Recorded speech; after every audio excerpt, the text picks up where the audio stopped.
அனைவருக்கும் வணக்கம். இன்னைக்கு செப்டம்பர் 10, 2024 செவ்வாய்க்கிழமை. தினமணியில் இருக்கிற முக்கியமான நியூஸஸ் என்னென்னு பார்ப்போம். ஹெட்லைன்ஸ் என்ன கொடுத்துருக்காங்கன்னா, மருத்துவ காப்பீடு ஜிஎஸ்டி குறைக்க ஆய்வு, அமைச்சர்கள் குழு அழைப்புன்னு தெரிவிச்சிருக்காங்க.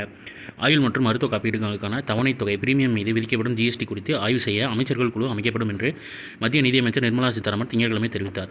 அந்த குழு அளிக்கும் அறிக்கையின் அடிப்படையில் தவணைத் தொகை மீதான ஜிஎஸ்டியை குறைப்பது குறித்து நவம்பரில் நடைபெறும் அடுத்த ஜிஎஸ்டி கவுன்சில் கூட்டத்தில் முடிவு மேற்கொள்ளப்படும் என்று அவர் கூறினார்னு தெரிவிச்சிருக்காங்க.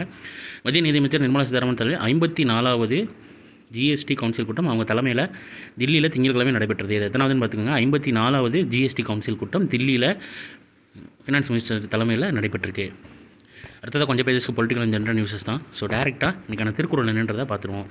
ஊழையும் உப்பக்கம் காண்பர், உழைவின்றி தாழாது உணற்றுபவர், சோர்வு இல்லாமல் முயற்சியில் குறைவு இல்லாமல் முயல்கின்றவர், செயலுக்கு இடையூறாக வரும் ஊழையும் ஒரு காலத்தில் தோல்வியுறச் செய்வர் அப்படின்னு ஆழ்வினை உடைமை அப்படின்ற அதிகாரத்தில் திருவள்ளுவர் சொல்லியிருக்காரு. இந்தியா யுஏஇ இடையே 4 ஒப்பந்தங்கள் கையொப்பம். இந்தியா ஐக்கிய அரபு அமீரகம், அதாவது யுஏஇ, யுனைடெட் அரப் எமிரேட்ஸ் அப்படின்னு சொல்லுவாங்க இங்கிலீஷில், இடையே எரிசக்தி துறையில் இருதரப்பு உறவுகளை விரிவாக்கம் செய்யும் வகையில் 4 ஒப்பந்தங்கள் திங்கட்கிழமை கையொப்பமிடப்பட்டன. இந்தியாவுக்கு 2 நாள் அரசுமுறை பயணமாக ஞாயிற்றுக்கிழமை வந்த அபுதாபி பட்டத்து இளவரசர் ஷேக் கலீத் பின் முகமது பின் சையது அல்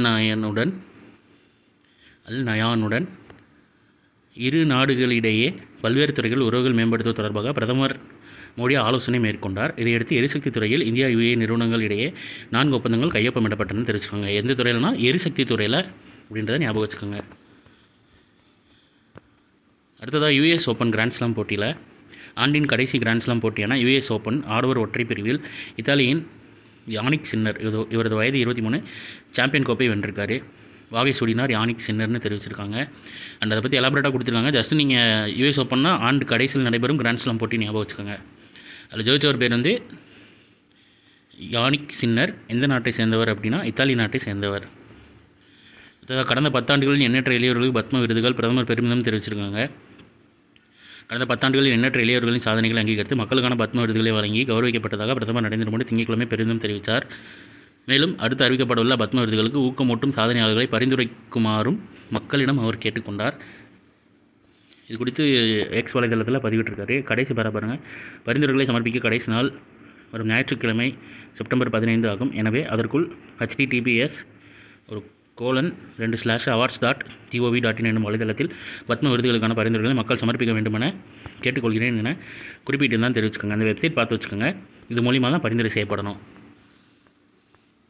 ஸோ இன்றைக்கான இம்பார்ட்டன்ட் நியூஸஸ் அவ்வளோதான். இது ஒரு ஷார்ட் வெர்ஷனாக ஒன் மினிட் கரண்ட் அஃபேர் நம்ம சேனல் இருக்கும். வேணும்னா யூட்டிலைஸ் பண்ணிக்கோங்க. இந்த நியூஸுக்கு கீழே டிஸ்கிரிப்ஷனில் நம்ம டெலிகிராம் சேனல் லிங்க் இருக்கும். நம்ம டெலிகிராம் சேனலில் அன்னன்னைக்கு நியூஸ் பேப்பரோட PDF கொடுத்துருவோம். அண்ட் அன்னன்னைக்கு நியூஸோட பேப்பர் கட்டிங்ஸும் அதில் அப்லோட் பண்ணிடுவோம் ஃபோட்டோவாக. ஸோ உங்களுக்கு கரண்ட் அஃபேர் சம்மந்தமாக அப்டேட்ஸ் வேணும்னா நம்ம டெலிகிராம் சேனலில் மறக்காமல் ஜாயின் பண்ணிக்கோங்க. ஸோ மேலும் இன்னொரு நியூஸில் சந்திப்போம். தேங்க்யூ.